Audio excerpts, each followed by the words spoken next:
Perkenalkan, saya Agatha Nadia Lianto dengan NIM 200261212186.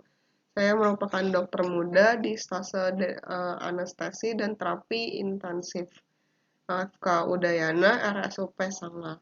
Sekarang saya akan mempresentasikan mengenai emergency medicine, terutama di topik mengenai cardiac arrest. Cardiac arrest atau henti jantung merupakan suatu kejadian yang terjadi secara mendadak dan tanpa adanya tanda-tanda terlebih dahulu. Henti jantung sendiri terjadi karena adanya malfungsi elektrikal di jantung sehingga menyebabkan denyut yang irreguler atau aritmia. Sehingga jantung ini tidak bisa memompa darah ke otak, paru-paru, ataupun organ lainnya. Sehingga orang yang mengalami henti jantung atau cardiac arrest akan menjadi unresponsive atau tidak sadar, di mana biasanya pasien yang mengalami henti jantung dapat diketahui dengan tidak adanya pernafasan atau no breathing dan no circulation, di mana sirkulasi ini dapat dicek pada nadi karotis pasien apakah masih teraba atau tidak. Jadi biasanya pasien yang mengalami cardiac arrest atau henti jantung ditandai dengan no breathing dan circulation. Kemudian berdasarkan lokasi terjadinya cardiac arrest dan juga cara penanganannya, henti jantung atau cardiac arrest ini dibagi menjadi dua, yaitu intrahospital atau henti jantung yang terjadi pada pasien-pasien yang sudah ada di dalam rumah sakit, dan outside hospital cardiac arrest yang terjadi pada orang-orang yang tidak sedang berada di rumah sakit atau sedang beraktivitas di luar. Di mana untuk langkah-langkahnya sendiri untuk yang intra-hospital dan outside hospital ini berbeda. Untuk langkah-langkah penanganannya sendiri, pada pasien intra-hospital cardiac arrest, langkah yang pertama dilakukan adalah pengenalan awal dan pencegahan terhadap terjadinya henti jantung. Kemudian, bila sudah melakukan rekognisi adanya pasien dengan henti jantung, segera aktifkan respon darurat. Bila di rumah sakit sendiri juga kadang ini disebut dengan code blue. Kemudian segera lakukan CPR atau resusitasi jantung paru dengan kualitas tinggi. Lalu lakukan pemasangan alat ataupun pemasangan monitor yang tersedia dan lakukan defibrilasi jika memang gelombang dari jantung atau irama jantungnya dapat di shock. Kemudian lalu lakukan perawatan henti jantung, dan yang terakhir adalah fase pemulihan. Sedangkan pada pasien outside hospital cardiac arrest, yang pertama-tama dilakukan adalah mengaktifkan respon darurat, di mana kita meminta bantuan orang lain untuk menelpon ataupun memanggil bantuan medis yang lebih ahli. Sehingga pasien ini nantinya dapat mendapat pertolongan yang lebih advance atau bahkan bisa sampai ke rumah sakit dengan cepat. Sambil menunggu pertolongan, tetap lakukan CPR dan jika ada alat defibrilasi yang tersedia dan dekat dapat dipasangkan dan digunakan pada pasien. Kemudian saat bantuan medis sudah datang, lakukan mobilisasi pasien ke rumah sakit dengan resusitasi tetap dilakukan sepanjang mobilisasi. Jika resusitasi berhasil, maka pasien akan masuk dalam fase perawatan pasca henti jantung dan juga yang terakhir fase pemulihan. Berikutnya, sebelum kita melakukan resusitasi, kita harus melakukan apa yang disebut dengan DRSABC, yaitu D itu untuk danger, di mana di sini kita diharapkan untuk mengamankan diri sendiri dengan memakai APD atau alat pelindung diri. Mungkin di masa COVID-19 ini kita dapat menggunakan masker dan juga sarung tangan ataupun face shield. Kemudian kita juga mengamankan lingkungan dan juga kita mengamankan korban untuk memposisikan pasien pada lokasi yang aman saat kita akan melakukan resusitasi.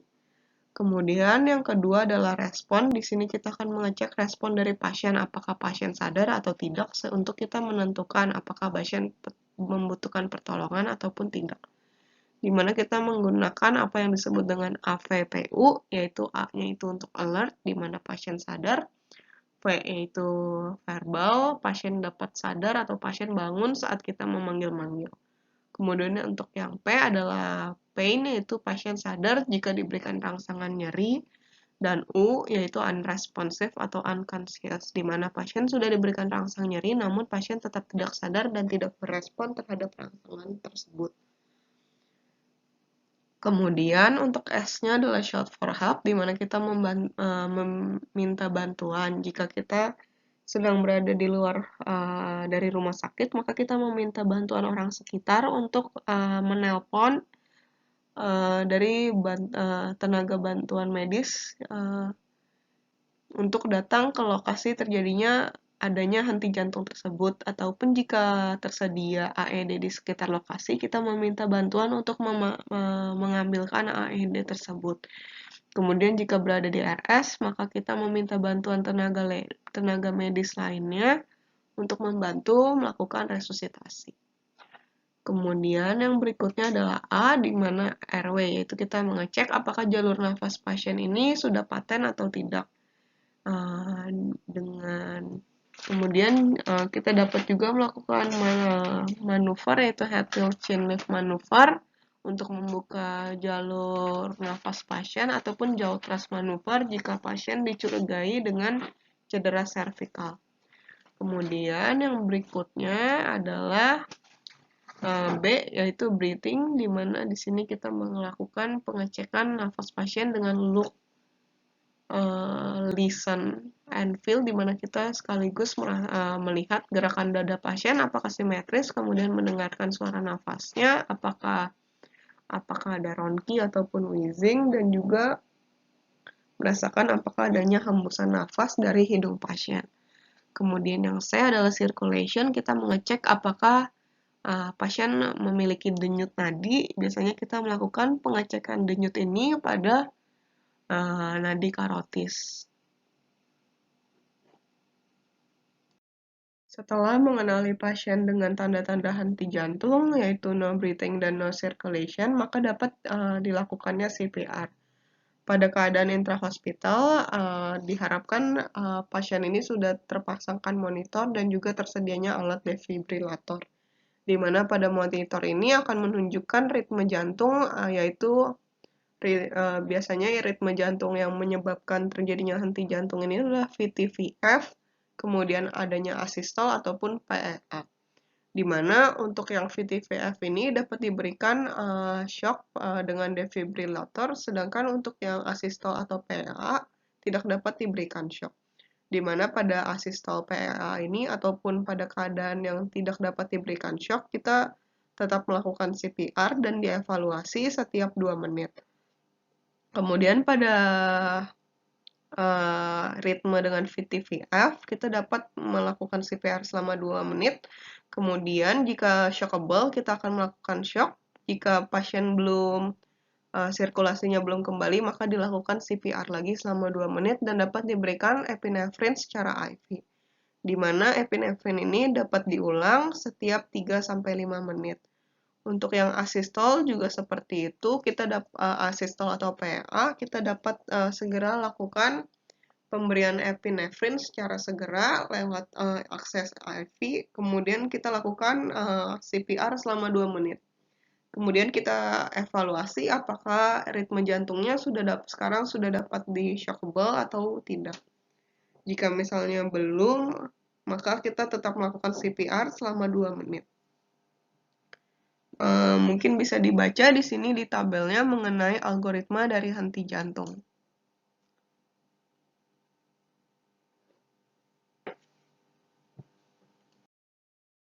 Seperti yang tadi sudah disebutkan pada algoritma dari henti jantung, bahwa ritme jantung ini terbagi menjadi 2, yaitu irama jantung yang bisa di-shock dan yang tidak bisa di-shock. Ini merupakan gambaran di mana irama yang bisa di-shock dan tidak bisa di-shock. Untuk yang bisa di-shock sendiri yaitu dari ventricular fibrillation dengan gambaran seperti ini dan juga yang ini. Kemudian ventricular tachycardia, di mana di sini juga pasien dengan henti jantung dengan irama ventricular tachycardia atau VT dapat dilakukan shock. Kemudian pasien yang asistol ataupun pulseless electrical activity ini pasien dengan henti jantung dengan gambaran irama seperti ini tidak dapat dilakukan atau tidak shockable, sehingga kita harus melakukan CPR terlebih dahulu. Jika iramanya sudah menjadi VT ataupun VF, baru kita dapat melakukan shock. Kemudian untuk CPR yang berkualitas sendiri, dulu dikatakan bahwa CPR yang berkualitas dengan slogan yaitu push hard, push fast, and full recoil. Di mana sekarang push hard ini sudah ditentukan dengan kedalaman 5-6 cm, di mana dulunya dikatakan yang bagusnya itu lebih dari 5 cm. Kemudian untuk push fast dulu itu dikatakan kita harus mengkompresi pasien dengan kecepatan lebih dari 100 kali per menit. Namun sekarang diharapkan kompresi yang dilakukan adalah antara 100 sampai dengan 120 kali per menit.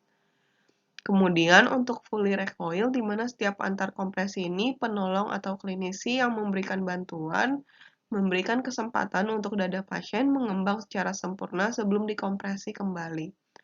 Kemudian ada poin di mana dikatakan minimal interupsi, di mana biasanya penolong yang melakukan kompresi ini bergantian, diharapkan pergantian antar penolong atau klinisi tidak lebih dari 10 detik.